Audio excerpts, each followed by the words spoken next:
الرحمن الرحیم۔ علی بھائی، سب سے پہلا سوال بنیادی ہے محرم الحرام کے حوالے سے کہ اسلام میں محرم الحرام کے مہینے کی فضیلت اور اہمیت کیا ہے، اور اس کا جواب جو ہے وہ قرآن حکیم اور صحیح الاسناد احادیث کی روشنی میں وضاحت فرما دیں۔ یہ کہنے کی ضرورت ہی نہیں، قرآن اور صحیح الاسناد حدیث ظاہر ہے اسی سے ہی ہم بیان کرتے ہیں۔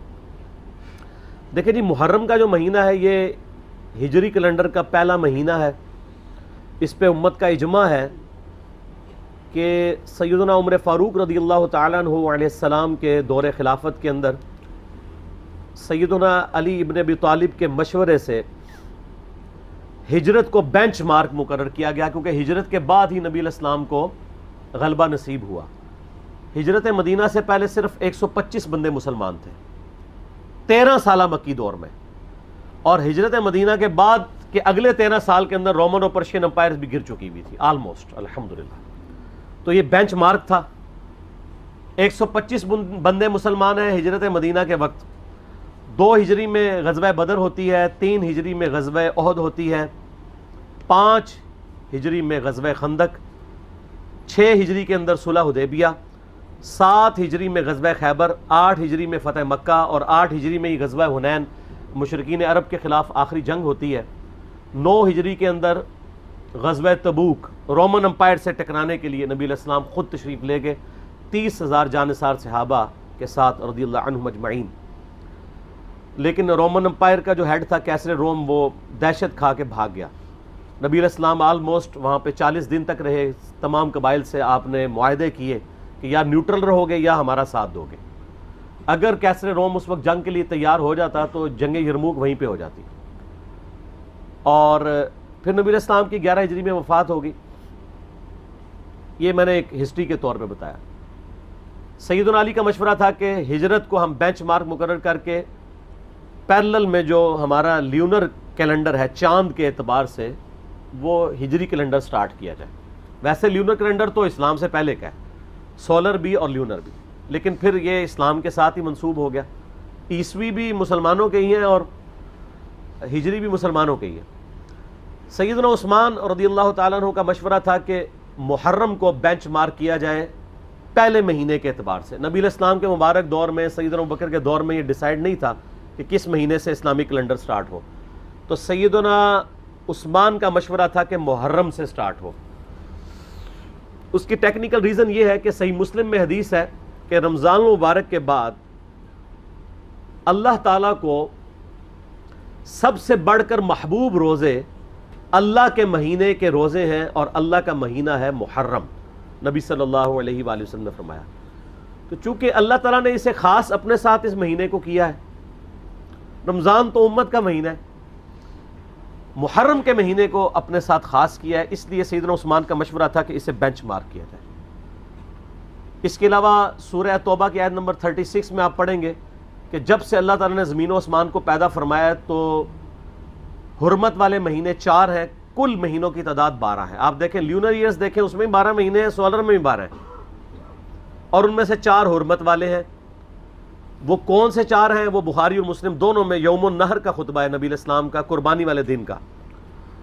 اس میں آپ علیہ السلام نے فرمایا وہ 3 کنزیکٹو مہینے ہیں، ذی قعدہ، ذوالحجہ اور محرم، اور چوتھا مہینہ ہے رجب کا۔ یہ 4 حرمت والے مہینے ہیں۔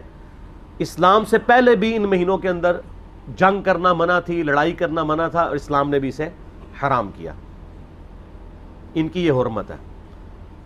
تو اسلامی جب کیلنڈر کا آغاز محرم سے ڈیسائیڈ کیا گیا، پھر محرم کی اہمیت اور بڑھ گئی کہ پہلا مہینہ ہی حرمت والا ہے۔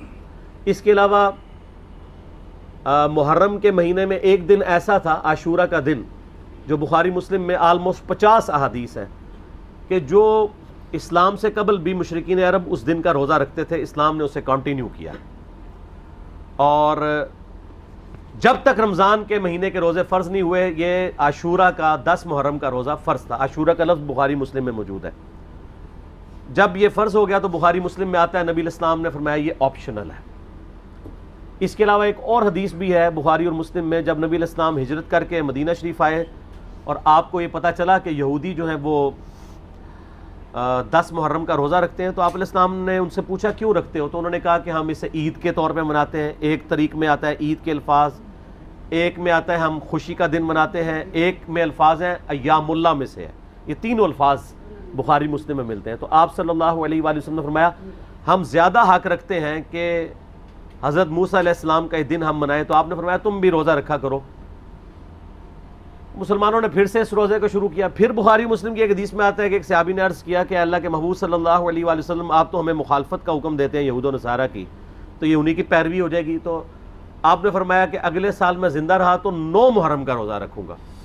لیکن جب مسلم شریف کی اس حدیث کا ترجمہ کیا جاتا ہے تو بریکٹ میں لکھا جاتا ہے بھی، 9 کا بھی رکھوں گا، اس لیے کہ جامعہ ترمذی کے اندر موجود ہے 755 نمبر حدیث، اس کے انڈر امام ترمذی نے کومنٹس لکھے ہیں کہ عبداللہ ابن عباس کہتے ہیں یہود و نصارہ کی مخالفت کرو، 9 اور 10 دونوں کا روزہ رکھو۔ اس کی پوری سند سنن الکبریٰ البیہقی میں موجود ہے۔ اس کے علاوہ جو اہل تشیع کا اس روزے پر اعتراض ہے، یہودیوں کا بھی ایک اعتراض ہے کہ جی ہم تو کوئی نہیں رکھتے، تو میں نے بتایا کہ اب وہ مہینے چینج ہو چکے ہیں، آج بھی وہ اس دن کو مناتے ہیں، لیکن ان کے اس مہینے کا نام تشریع ہے، تشریع بھی بولا جاتا ہے، تشریع بھی، اور یوم کپور اسے کہا جاتا ہے۔ وہ میں نے 1.25 گھنٹے کا لیکچر آلموسٹ ریکارڈ کروایا ہے، آج کل ہم نے فیس بک پہ اپلوڈ کیا ہے، اب 1.25 گھنٹے تو میں نہیں بول سکتا، تو جسے وہ اختلافی موضوع چاہیے تو وہ اس کو دیکھ لیں۔ باقی پھر اسلام میں تو محرم کی اہمیت اس وقت زیادہ بڑھ گئی کہ جب اس امت نے نبی صلی اللہ علیہ وآلہ وسلم کو قبر میں گئے ہوئے صرف 50 سال گزرے تھے کہ آپ کی پوری اولاد کو سوائے چند ایک کے میدان کربلا میں مظلومانہ شہید کر دیا۔ سیدنا حسین ابن علی رضی اللہ تعالیٰ عنہ کی شہادت نے اس مہینے کو اور عاشورہ کے دن کو ہمیشہ کے لیے امر کر دیا۔ ویسے اگر آپ بخاری مسلم میں تو آتا نا اس دن فرعون ڈبویا گیا تھا، ایام اللہ میں سے ہے۔ اس کے علاوہ اگر آپ تاریخ کی کتابیں پڑھیں گے تو آپ کو پتہ چلے گا کہ اللہ تعالیٰ کے فیصلے کے بڑے بڑے دن جو ہیں وہ 10 محرم کو ہی آئے ہیں۔ 10 محرم کے دن ہی یونس علیہ السلام کو مچھلی کے پیٹ سے نجات ملی تھی۔ اب اس پہ حدیثیں سپورٹیو نہیں ہیں لیکن تاریخ میں یہ روایتیں ملتی ہیں۔ 10 محرم کے دن ہی اللہ تعالیٰ نے سیدنا آدم علیہ السلام اور سیدہ حوا کی ملاقات کروا دی تھی۔ اس کے علاوہ کئی اور واقعات آپ کو ملتے ہیں، اس ڈیٹیل میں جانے کے لیے ضرورت نہیں ہے۔ اس قسم کی آپ نے اگر میٹھی میٹھی باتیں سننی ہو تو طارق جمیل حافظہ اللہ تعالیٰ کے آج کل کافی کلپ چڑھے ہیں، وہ آپ دیکھ لیں۔ ہم نے تو یہاں پہ تحقیقی باتیں کرنی ہوتی ہیں، تو اس لیے میں ان چیزوں میں ٹائم لگا کے اپنی بات کا رخ اور طرف نہیں لے کے جانا چاہتا۔ تو یہ جناب محرم کی اہمیت ہے، اور کربلا کے اعتبار سے تو ظاہر ہے کہ پھر اہمیت بڑھ گئی کہ مسلمان دیکھیں اس پہ تو اجماع کر چکے ہیں کہ پوری دنیا کے مسلمان محرم کے مہینے میں جو ہے وہ کربلا کو یاد کرتے ہیں۔ کوئی اس دن ماتم کر کے یاد کرتا ہے، کوئی اس دن فضائل اہل بیت سنا کے یاد کرتا ہے، کوئی اس دن یزید کے فضائل سناتا ہے۔ تو اپنا اپنا کام سارے ڈیوٹی پوری کر رہے ہیں، ٹھیک ہے۔ تو نصیب والوں کا حصہ ہے۔ اللہ تعالیٰ ہمارا خاتمہ اہل بیت کے ساتھ فرمائے، قیامت والے دن ہمیں معشور فرمائے ان کے ساتھ، آمین، اور ان کی محبت پہ ہمارا خاتمہ فرمائے، آمین۔